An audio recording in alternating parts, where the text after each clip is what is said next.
Yet another story about 49ers quarterback Trey Lance's arm fatigue. We'll get into that today. What to make of this story. Trent Williams getting the Madden 99 overall treatment, and the latest non-rumor about Jimmy Garoppolo. What is going on? It's always about the 49ers quarterbacks, the stories that won't go away. We'll cover them today on this edition of Locked On 49ers right now. You are Locked On 49ers, your daily San Francisco 49ers podcast, part of the Locked On Podcast Network, your team every day.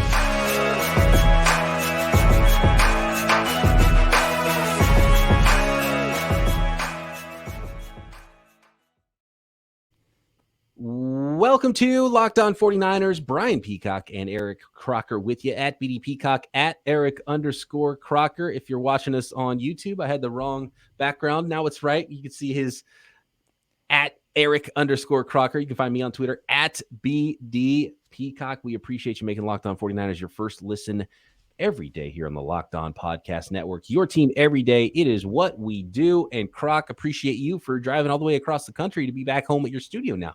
For doing today's podcast, and I hope you get some rest after we're done here. Yeah, it feels good. It feels good to have my sound right now, talking into an actual microphone and not some headphones. And I want to give y'all the quality y'all deserve. Yeah, you get that quality Crocker voice. Fantastic stuff.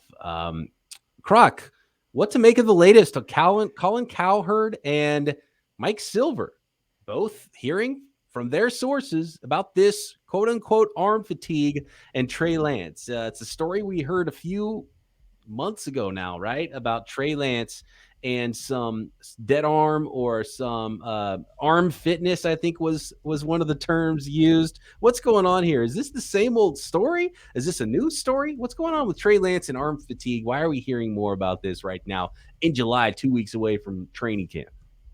I think the obvious answer is that people are bored a little bit, and they're trying to find and dig for any type of content that can generate clicks. And we know, anytime there's a lot of times I click on Twitter, and if you go to like the the things that are trending, what's happening right now, and I always get directed to a lot of 49er stuff. But Trey Lance's name is always up there. Someone is always saying something, and I get DMs about it. People ask about it. Arm fatigue, is this a real thing? I guess the biggest question is this an arm fatigue issue that happened during OTAs, or is this something that happened during the season? Because we did hear about it during the season. Arm got a little tired, whatever, rework mechanics that can take a toll on it, whatever the case is. But OTAs, I didn't hear that be reported at all. And he said as well, like, well, nah, I'm fine, and there's nothing wrong with my, we didn't really rework my release or, mechanics, lower body, whatever he said. But nothing led me to believe that had been an issue throughout OTA. So where is this coming from? Yeah, I got the feeling that the arm fitness was something that spanned through his rookie year. And I took that as sort of a rookie wall thing. And hearing this story again, I think it's still just that same story. Someone's talking somewhere, and I think it's just regurgitated, right? Because there's a big difference if he hit a rookie wall last year and if there's continuing arm fatigue and it's the same problem happening right now in July. That's a very different story. I don't get the feeling that it is happening right now. I think there's an old story, and it's the old source, maybe the same source that continues to talk. Is somebody in the building now, is someone who used to be in the building, which is what, we think it was in the previous version of this story with some of the bad mouthing of Trey Lance as a rookie. So I'm not too worried about it. It's a 1 out of 10 story for me with Trey Lance's arm fatigue. And to be honest, I don't think it would even be necessarily due to the tweaking of his throwing motion or his delivery or his mechanics. I mean, some of that could be, but to me, it would actually be even somewhat of a surprise if he didn't go through some dead arm, because you think about the time frame for Trey Lance going back to 2020, right? His final season in college football, spring practices were done. He didn't play football in spring of 2020 all the way through the summer. Then they got back on the field. They got ready to have that one game sort of exhibition or whatever it was that they played in the 2020 season. So he did some practicing, but he did a lot less practicing and probably a lot less throwing than any college quarterback would ever do in the spring of 2020, right? Then he has the one game. Then he knows he's going to the NFL draft. So what does he do following that one game in 2020? Starts prepping for the draft. Draft prep doesn't end. He starts prepping for the draft all the way through the winter time into the spring again for the draft. Then he's into OTAs. Then he's into a marathon NFL season. Oh, real quick. Then he had 2 pro days. He had the one pro day where everybody came to watch. And then Kyle Shanahan was like, hey, we want to see him too. So he had like a separate pro day. And, you're asked to do a lot of different throws and things like that. So again, we're talking about things that can potentially, and I don't know. I'm not a quarterback. We can ask my guy Greg Pinelli about this, but things that can potentially contribute to arm fatigue later in the season where a lot of rookies hit a rookie wall. We've heard of that. It's a much longer season. He's throwing a lot more maybe passes in practice, but I don't know. By the way, and for the first time ever, a 17-game regular season and going to the NFC Championship game, right? Well, yeah, a lot of practice, but I will say this. Playing for North Dakota State, they played a lot of games. Because remember, they have the playoffs and everything, and he went, 16-0 his freshman year, and then played that 17th game. Right. So he had the 16-0 season. Then the next season was COVID. So you think about hitting a rookie wall for most players. Now it's a longer season than ever before in the NFL, and it was already a marathon compared to college seasons. Then you have your season before that's interrupted by COVID, so maybe you threw less. Then you had the longest draft prep of any of the prospects because you started before the other guys were still playing college football. You started prepping for the draft. So are you throwing even more than normal after not throwing a lot all spring, right? So it was a really weird timeline for Trey Lance that whole entire year leading up to the draft and then a really long rookie season. So you could really easily see how there'd be some arm fatigue and arm fitness problems and dead arm after a long rookie season going through that entire process of COVID and then the long draft prep that, you would think maybe would just be fixed with some rest. And then, so I'm not even worried about any of the arm fatigue stuff as long as it's not still happening in July. If he's got arm fatigue right now and we're hearing about days off in training camp because his arm's not feeling right, then maybe there's a red flag. But if we're talking about what happened at the end of his rookie year or some point during his rookie year, they had a little bit of dead arm, that's not a worry in the slightest to me. Right. And when you talk about the extended kind of draft period too, remember, he did have the 2 workouts, but that second workout was right before the draft, maybe a week before the draft, I believe. And then basically a week after the draft, you have rookie minicamp. And now everything is about preparing for the NFL. So definitely a long timeline for him in the sense of the amount of throws, I don't want to say pressure on each throw, but just kind of the attention to detail of trying to rework things and all that type of stuff. That could be a little tough. But a lot of the criticism that comes out about Trey Lance sounds like it's all from last year. Like, give us some new information. If you're going to report things, you're Colin Cowherd and you're Adam Silver. Give us something. Hey, what are you hearing from OTAs? Now, if you're continuing to hear that these are issues, then again, okay. But it sounded like when I listened to it and I went back and listened to it again, it sounded like everything that they're referencing is from his rookie year. Everything. Whether it was how he played in the 2 games that he started, practice, how maybe someone outside the organization now, or maybe coaches on the current staff or players, Debo Samuel, whatever it is that they're trying to draw conclusions to, everything seems like it's tied to his rookie year and not anything that they saw or heard from OTA. So what did you hear from there? Where is he right now with his development, the arm fatigue issues that you're referencing, all those things? I would like to know that because I feel like none of that is getting talked about. Not saying it's great. I mean, just in the sense of where he's at in his development. Kyle Shanahan says he's fine. Just right. Where you want to be. That's why we're trading Jimmy Garoppolo. And the guy asked about it again. And I see this on Twitter all the time too. Other fan bases, they're like, oh, 49ers can't decide between Jimmy G and Trey Lance. That's a red flag for Trey Lance. And I'm like, they haven't decided. And Kyle Shanahan, just as soon as maybe the last time we heard him talk, they said, hey, has anything changed with Jimmy Garoppolo? He's like, no, I still expect him to be traded. like that has continued to be what he said, but I feel like what's being reported is like a lot different than that. Yeah, and we talked about this, I think it was on the last pod, that as soon as Jimmy Garoppolo is not on the roster, whether it's traded or released, the narrative about Trey Lance will change immediately. And it'll probably change immediately once people start seeing him throw on the field and there's glowing reports about how he's throwing the football in training camp, right? So that's all going to end very soon. How's it going to end for Jimmy Garoppolo? Will that end soon?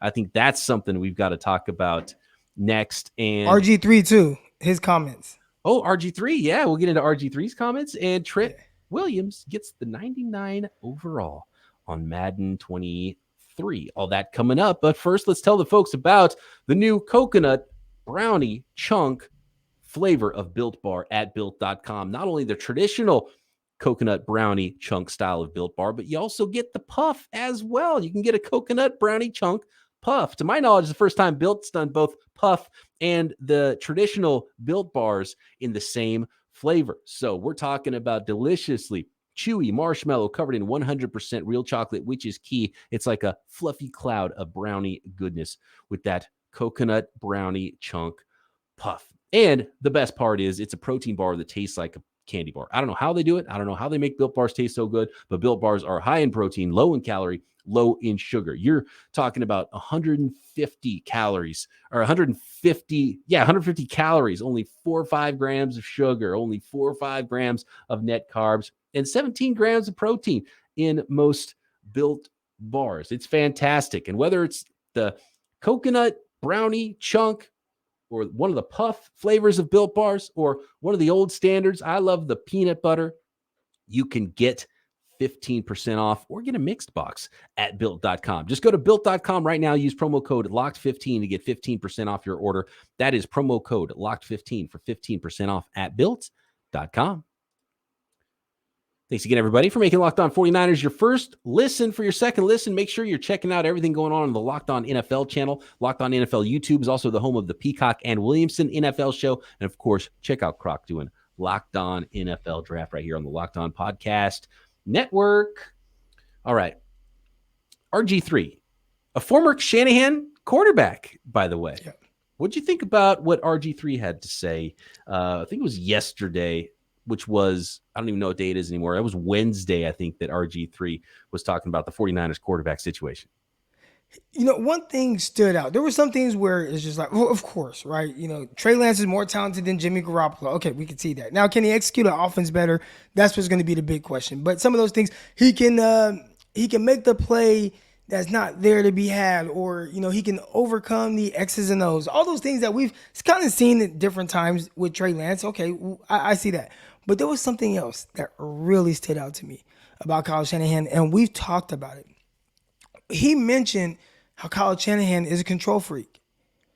And I wondered if that's the issue with Jimmy Garoppolo on the deep ball, right? If Kyle saw him throw a couple of deep balls and he's just like, you know what? Don't throw that. And now all of a sudden you have a gun-shy Jimmy Garoppolo. And I could see that being the case with Trey Lance. We've talked about some of the things we saw in his second start, right? Let alone his first start. His first start, it felt like big time micromanaging it. Whereas like, oh man, we're just going to be, I don't think you can execute the offense to my liking, so we're going to keep this very simple and run you 16 times. And then in the second game, there was one play where I'm like, I know Kyle Shanahan drilled him for this. And it was the double slants. I always bring this up. The double slants to the left. And he could have hit Kittle or Ayuk, one of those guys. And he was like, I don't quite like it. And then he rolled out to his right on the move and threw a first down to Brandon Ayuk. Well, Kyle Shanahan's going to harp on the missed pass. And RG3 talked about that as well, where there was a 76-yard touchdown run by him. And Kyle pointed out, hey, you missed this. And he got on about it. And that's fine. That's fine. Like, you want him to get the 10-yard throw, because I do feel like that's going to be more consistent than a 76-yard touchdown run by your quarterback. But with some of these guys that are playmakers, and I think after watching Trey Lance, I think he fits in this category as well. I feel like you have to encourage that a little bit. Of course, you want your offense to be ran a certain way. But I watched Patrick Mahomes and Andy Reid. And early on, I don't think it was this control freak Andy Reid. It's got to be this way, that way. There was a lot of one read. I don't see Kelsey wide open right now, or Hill. So let me move around and make plays on the move. And next thing you know, he's throwing bombs and things like that. And I think the more you encourage that, not playing off script, but just, hey, if it's not quite there, you don't like it, move around, make a play. Encourage that, and I think you get the most out of your players. I think that's one area where Kyle Shanahan, the control freak, he can definitely improve on. I've always said it felt like Kyle Shanahan is playing quarterback a lot of the times. And I wonder if that leads to some of Jimmy Garoppolo's mistakes and interceptions. If Garoppolo's trying to force some things sometimes because he knows that's the read and he expects it to be there rather than playing free, and so I wonder if that leads to it. And I wonder if another coach can get something different out of Jimmy Garoppolo, not necessarily saying better, not necessarily saying his numbers would be better, the offense would be better, but maybe it just looks a little bit different. So I'm interested to see what Jimmy Garoppolo looks like on another team. And I want to see another quarterback that has the talent of Trey Lance, see what that offense under Kyle Shanahan now looks like over the course of a year. We'll see some of the same mistakes Jimmy made. We'll starts to see some of those mistakes from Trey Lance too, I wonder. I think you can potentially see a better version of Jimmy Garoppolo unless he's just so gun shy now because of Kyle Shanahan and him kind of playing puppet master a little bit. But a lot of people say Jimmy can't throw the deep ball. And there are examples of him being able to throw a pretty good deep ball. But I think he's just so tight because of how Kyle Shanahan is.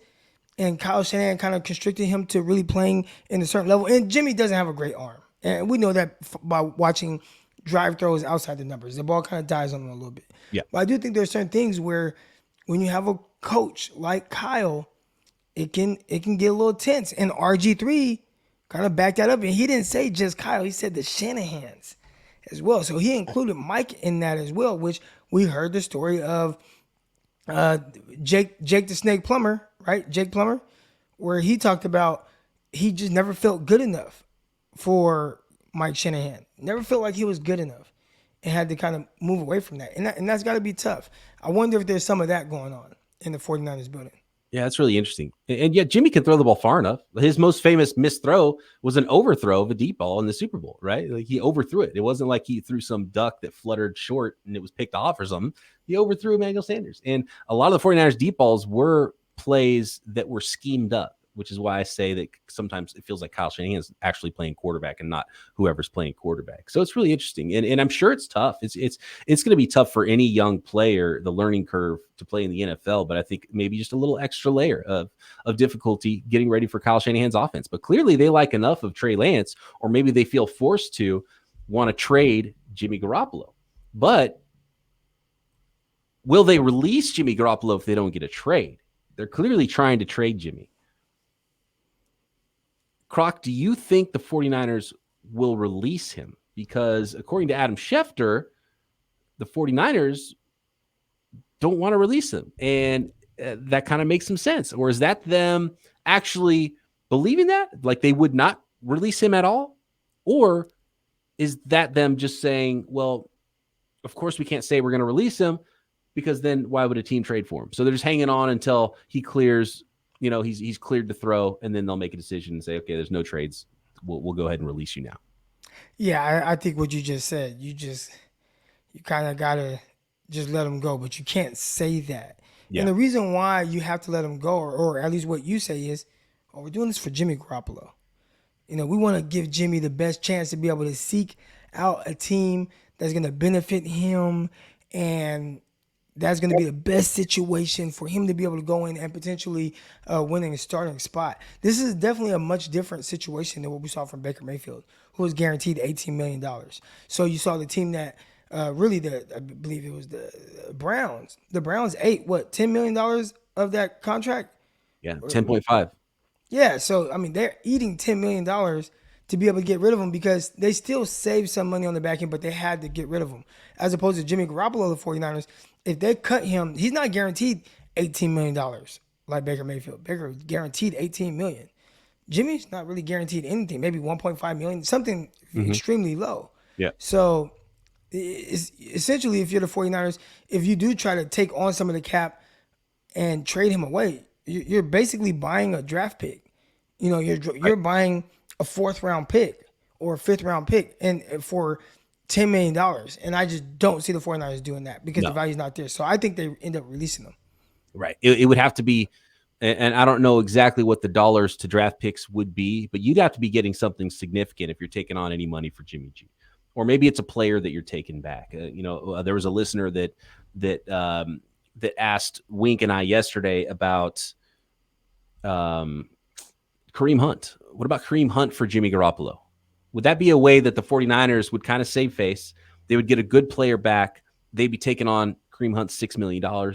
So that would be a way that you're taking on money, but you're taking on a player. It would be different than just paying Jimmy Garoppolo $6 million instead. And then maybe you pay Jimmy another $2 million, and then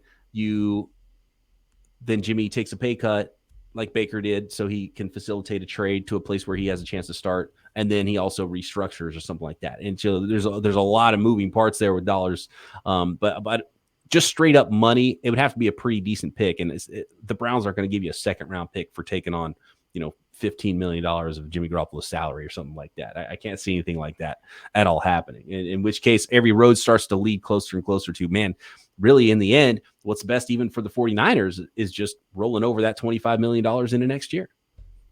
That's what I would do. And I get people, if you're questioning, even people in the media, is Trey Lance going to be good? I think that is a very fair question. We don't know exactly how good he's going to be. But at the end of the day, you made the trade. And we do know one thing, like Jimmy, and I always have my battles within myself about Jimmy Garoppolo, like kind of what he is and what he isn't. Yeah. And like, he's cool, but I don't think he's enough, because I feel like as long as he's the quarterback, I'm always going to want more. I know that every situation has to be perfect. If it's perfect, he can win. This is a team that could not find their identity at 3-5, and then they win 3 straight games because they run 40 times. It's like, found their identity 40 times. Well, I don't think that's ideal when you have Jimmy Garoppolo at quarterback and you're saying he's the reason why you're winning so many games. Then you get into the playoffs. 6 playoff games, 4 touchdown passes, 6 interceptions, 60% completion percentage. That is not very good. That's not good at all. So I don't think he's necessarily the reason, and I don't think he's done enough to where you're just like, we can't move off of him for this rookie quarterback, unless the rookie, and I say rookie, I'm talking about Trey Lance, is just terrible, which if we get at least what we saw against Houston, and we get that for 10 games this year, well, you're going to win a decent amount of games, because I think that was good enough, especially the more comfortable he gets, to win football games. Yep. Is he on Shanahan's level yet? Would be the only question. Is Shanahan, but you already, the only person on Shanahan's level is Shanahan. Right. Exactly. And the thing is, they made that decision. They made a decision with an unknown in the draft, and they really locked themselves into this. You're gonna have to go with Trey, and he needs reps. The only way he's gonna get to where you need him to be is to play. So you've got to go with it now, whether you even want to or not, because you already made that decision. Maybe you made a hasty decision to trade up in the draft, but you made that decision, so you got to roll with it. And I'm with you, man. I was ready in week 18. As soon as I saw Trey in week 17, I said, I'm good. If we go with Trey, it'll be fine. That was what I thought. Maybe even they thought inside the building, right? And then the way I'll still go with Jimmy G. I wasn't expecting them to go with Trey once Jimmy was healthy. But when I saw the way that the game started in week 18 against the Rams, I was ready to make a change. I was like, yep, make the change at halftime. You almost have to. And then the 49ers, and it wasn't Jimmy Garoppolo that all of a sudden just flipped the switch and he went out and won that game. There's a lot of, that was a team win, but Jimmy Garoppolo did play better. But man, I was like, okay, that's it. Especially after the Tennessee game, then seeing week 18 first half, let's go with Trey. It's Trey time. Jimmy's hurt, and we've seen Trey play well. I believe in Trey though, but the truth is, you're right. We don't know. Nobody knows. We have to wait and see. So if you're like, and that would be the case for any other guy, right? Like we watch Trevor Lawrence, Justin Fields, all these other guys. Even I always bring up the Mac Jones thing down the stretch was not pretty, right? Like there's still a lot of unknown with those guys as well. Like what are they going to be this year? What is Zach Wilson? Like we don't know. I think we know a little bit more of what Mac Jones is, but even then, they lost 4 of their last 5 games. He threw 7 interceptions in those games. Only win was against Jacksonville. Like, that's not good. Yeah. All right. One more Jimmy Garoppolo rumor that we could shoot down in just a minute. And let's talk Trent Williams, 99 overall rating. Is he really the first ever Madden offensive lineman at 99 overall? Like they told him? I'm not so sure. We'll get into that next. How about rockauto.com, though? With all the ever-increasing numbers of makes and models, pretty much impossible for your local chain store to stock all the parts you need. And even car dealerships. I've taken my car in. They don't have what you need. You got to wait a week without a car. But guess what? Rock Auto does have it in stock. Why endure that often, sometimes pointless, seemingly intimidating questioning about your vehicle at the counter while a guy stares at his, archaic green screen. You don't know what kind of parts he's looking for. Maybe they only have one supplier, one brand of your part, and you're spending 50%, 100% markup for the same parts at your chain store or car dealership. as you could find at rockauto.com. Save time and money when using Rock Auto. Rock Auto is a family business serving do-it-yourselfers for over 20 years, and their prices are always reliably low for every customer, do-it-yourselfers and professionals alike. Big parts, small parts, brake parts, tail lamps, jumper cables, windshield wipers. They've got everything you need at Rock Auto. So go over to Rock Auto right now, explore and see every part they have available for your car or truck. You'll be blown away by the selection. And right locked on in their How Did You Hear Us box, by the way, so they know we sent you. Amazing selection, reliably low prices, all the parts your car will ever need at rockauto.com. So for those listeners out there that might be surfing social media or hearing a friend or maybe a certain radio show or something you're listening to, seeing, reading, has reference to a certain rumor that the Buccaneers and 49ers are trying to make a trade work for Jimmy Garoppolo, you can pretty much ignore it because the source is the most wrong person I've ever seen on Twitter. I just wanted to put that out there.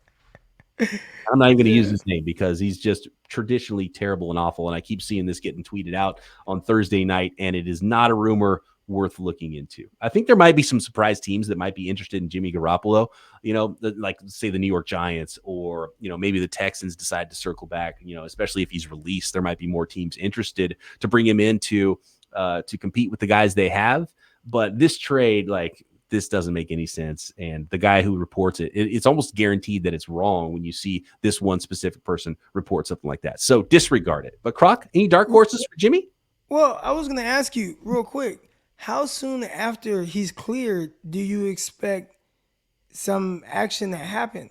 Do you think it's going to be, all right, Tuesday morning, Jimmy Garoppolo passed his physical, he's cleared to throw footballs, and boom, phones are ringing? Or do you think it's going to be kind of silent for a little bit and the 49ers are going to have to make a decision? I think it's possible that they already have had talks and they know exactly where they're at. And maybe once he's cleared, then he's going to go somewhere for a physical or something like that, or maybe work out for a team. And I think Jimmy Garoppolo's agent's a part of this because whatever team, if there was a trade, nobody's going to trade for him for his entire contract anyway. So there has to be some negotiations there with the agent. So I'm sure the agent's helping facilitate whether it would be a trade or a signing. So those things are probably being talked about. And if I had to guess, the 49ers might wait a little while. The only reason really at this point why the 49ers want to control anything is they probably don't want him to go to the Seahawks, and if they release him, he might go sign with the Seahawks. So for that reason, maybe they would bring him along to training camp, at least to start, just to play hardball as far as the trade stuff goes. And any teams that thought he might get released then actually have to pony up something in trade. But the agent has to be a part of it because they have to negotiate some sort of a pay cut restructure with whatever team he goes to. And so I have a if feeling that's the case, he's not getting traded. It makes no sense for the 49ers to trade him in that scenario unless they're getting a first, maybe a second round pick. Well, and it might not be. If you're going to give him a second round pick and you want them to eat $10 million, but okay, maybe they have a little bit more wiggle room. They don't have a first round pick in this upcoming draft. Now they have multiple seconds. Maybe they can package that up, move up. That makes sense for a second. But anything else, you're not paying $10 million for a third round pick. No, and it might not be the 49ers paying any of the money. It might just be the new team is asking him for a straight pay cut. Maybe the 49ers are saying, well, we're not going to pay anything, but you got to give us at least a 4th or 5th round pick. I think Baker took a pay cut. Baker did. He took a pay cut. So Jimmy would probably have to be willing to take a pay cut, then maybe restructure. And so let's say Jimmy takes $9 million pay cut or something, and then restructures another $5 million of it into incentives or something like that. And then the team has a, $15 million quarterback instead of a $25 million quarterback, depending on what incentives he makes, So there's a lot of ways it could get structured to where the 49ers aren't necessarily paying that money either. And maybe it is worth a couple $1 million for the 49ers to pitch in a little bit and get a draft pick back. So, there's a lot of moving parts and a lot of ways that money could get moved around. It doesn't necessarily have to be the Niners pay half his salary or something like that, because that's not going to happen. They would just release him. And that might be what's going to happen anyways. Maybe they know, and they're just waiting for, like you said, whatever. He gets cleared on Tuesday morning, Tuesday afternoon, he's released. That might be the way it goes. But I have a feeling they already know a lot of those things, and a lot of those conversations have already happened. And they might have already talked trade with a lot of the teams, all the way back to January or February, right? So they might know a lot of this right now, and they might have kept tabs on these teams. It'll be interesting. There's a chance that Jimmy gets traded, and clearly the 49ers want to. The only question I have, it would be wild, but the 49ers have been steadfast that they're trying to trade him, but they're not going to release him. And I wonder how serious they are, and how quickly after he's cleared, if they were just to release him, then clearly all of it was just for show, and they knew they weren't going to get a trade at this point. But why would they even say that anymore at this point if they already know? Would something happen in the next 3 days before he's cleared, that all of a sudden there would be the big trade available if they already know it's not going to happen? We thought he was going to be traded a long time ago. Yeah. Yep. Oh, he probably thought he was too. Until he said, I think I need to get this surgery. I wonder if now, because he's not going to make as much money, might not have a starting gig to walk into. I wonder if he would have said, well, I'm just going to play on this shoulder and see how it goes. I wonder if he thought he would still have the trade value post surgery that he already had pre-surgery. And I wonder if his agent advised him to have the surgery because he saw how he saw the market. The market looked really good for Jimmy G. So maybe they thought that wasn't going to be as big of a problem, because it's hurt Jimmy to get that surgery. It's not like Jimmy did that to hurt the 49ers. He hurts himself by getting that surgery, unless he wasn't going to be able to throw. And he had to have some people. There were some people that say, "Oh, him and his agent, like they did this on purpose," and I don't think they did, because they had teams like really ready to go. Yeah, no, he lost a lot of money and maybe a starting NFL quarterback job, and there's not very many of those because he had surgery. So he must have thought it was necessary, and he needed to have it done then so he could be ready for camp. We're seeing right now that he's still not cleared, and we're a couple of weeks from camp. So if he'd have waited another month, if he'd have gotten traded and then in 2 months the team found out that he needed to have surgery, that'd have been a disaster. He wouldn't have been ready for the start of training camp, So the timing matches up that he had to have the surgery when he had to make a decision, because if he waited on surgery, he wouldn't have been cleared and ready to go in time for camp. So to me, it's just, unfortunate for the Niners and Jimmy Garoppolo, because they'd have both been better off if he didn't need that surgery. They should have did the Alex Smith, traded him. Well, it's a little different. 49ers playing in the NFC Championship game. Yeah. But Alex Smith got traded like Super Bowl week or around there, from Kansas City to Washington. Yeah, I don't remember when that was. Washington's aggressive, man. They want to be the first to make the move. They've always been that type of an organization. And it bit them with Wentz. You don't think that Washington's kicking themselves right now? Damn, we can have Baker Mayfield or Jimmy Garoppolo for free. Right. And they paid a conditional second-round pick and gave Carson Wentz $27 million. Well, I think everyone feels like, sometimes you see this with women. They feel like they can fix a man. I think everyone feels like they can fix Carson Wentz and whatever's going on with them. And they just like, the women, like, you're wrong. Like, you can't fix the guy. You can't fix the man, especially if his name's Carson. Can't do it. What do you think about 99 overall for Madden 23 for the 49ers left tackle, Trent Williams? And they presented him with this thing, and they told him he was the first ever 99 overall offensive lineman or offensive tackle, which I don't think's true, Croc. I don't think they expected Brian Peacock to Google search, dude, 99 overall offensive lineman. I've been playing Madden for a long time. I have no idea what the ratings were the last 5 years, maybe 10 years practically. The last time I played a lot of Madden was like 2014. It was basically when the college game ended, Madden ended for me, because I used to love doing the college season, playing the college ball. Then you have the draft class, then you do the drafts into Madden, and it kind of started not being as fun anymore, just doing Madden by itself without the draft classes. But I've been playing Madden a long time. John Ogden, like Larry Allen, those dudes were 99. I remember that. There's been 99 offensive linemen before. I don't know what they're trying to pull with Trent Williams, but congratulations to Trent for being 99 overall. It's pretty cool, but he's definitely not the first. I don't know. Add me if you think I'm wrong. I don't think Trent Williams is the first ever. No, you said it, and I'm like, maybe it was updated rosters or something. Like, that's kind of a newer thing. And we hit the Google search engine, and right away it pops up Jonathan Ogden. The one that I saw said in 2004, so it was Madden 05. Ogden was a 99. It was Ogden, Champ Bailey. There were a couple other guys I saw on that list. One was a kicker, but there were like 4 guys. Oh, Ray Lewis. There were like 4 guys that were 99 overall. Jonathan Ogden was one of them. Yeah, even going back to the late 90s games, like Larry Allen, John Ogden, who's Tony Baselli? Like, there's been 99s. Yeah. Well, I will Yes. say this. It definitely makes my all-time 49er team look a lot better. Well, yeah, it does. And you're going to need all the 99 offensive linemen you can get because you got to try to block Charles Haley. You got to try to block Nick Bosa. It's going to be tough. It's going to be real tough.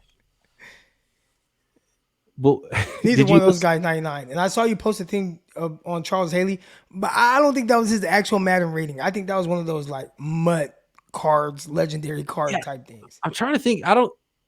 Madden ratings went up to like 15 back in the day originally. Didn't they? They didn't have like the 99 overall thing like in the Charles Haley era, early like mid 90s. I don't think. I think the rating system was a lot different. I'm Are you looking searching it it up? right now. Charles Haley. But I mean, Charles Haley, come on, he's a Hall of Famer. He's a 99. He's a 99 guy. If you get him in your packs, he's a 99. Got to be. Yeah, I mean, it keeps popping up like the pack stuff, and I don't know anything about that. Yeah, I never played the packs either. No, I'm definitely straight connected franchise mode. Yeah, franchise. I'm a franchise mode guy for sure. All right, let's get out of here. Congratulations to Trent Williams. We'll see what happens with Trey Lance and Jimmy Garoppolo, but in my opinion, pay no mind to some of these goofball reports. You'll see what Trey Lance is. Yeah. He's going to hit the field, and you're going to be able to have an opportunity to evaluate him, see where he's at. At least that's my approach. Okay, where's he at? What does he need to improve on? Does he get better from week 1 to week 2? Does he get better from week 2 to week 3? Does he get better from week 3 to week 8? And that's just how I look at it. So you won't see me overreact to anything. I'll just say, hey, these are things I would like to see early on. And it's unfortunate that he didn't really get a chance to really get that out as a rookie. But even then, I did that same thing. Week 1, week 5, or whenever he had his first start, a ton of runs. That week 17, did a lot more conventional Kyle Shanahan offense type stuff. Saw some off script playmaking ability, things like that. And then it's just like, all right, okay, how does he improve on that head into this year? And that's just kind of my approach with it. But all these people talking about this stuff every day about Trey Lance, like, we're going to see the kid on the field. Yeah, and unless he's super inaccurate, I mean, training camp practices, the open practices that media and fans are able to see, he's a athletic, big arm dude. You're not going to see that, oh man, he didn't get the ball out in 2.3 seconds. You're not going to have fans with a stopwatch be like, oh, he missed that first read in the double slant, right? You're going to see the big throws. You're going to see the big arm. Unless he's just completely missing guys and completely inaccurate, he's going to wow in camp, and there's going to be a ton of positive press in training camp. So we're getting there. We're almost there. We're pretty close, just weeks away to the start of 2022 training camp. Croc and I here for you every day leading up to it and all the way through the 2022 season. Tomorrow we'll be back to regrade the 2019 49ers draft. Talk to you then right here, Locked On 49ers.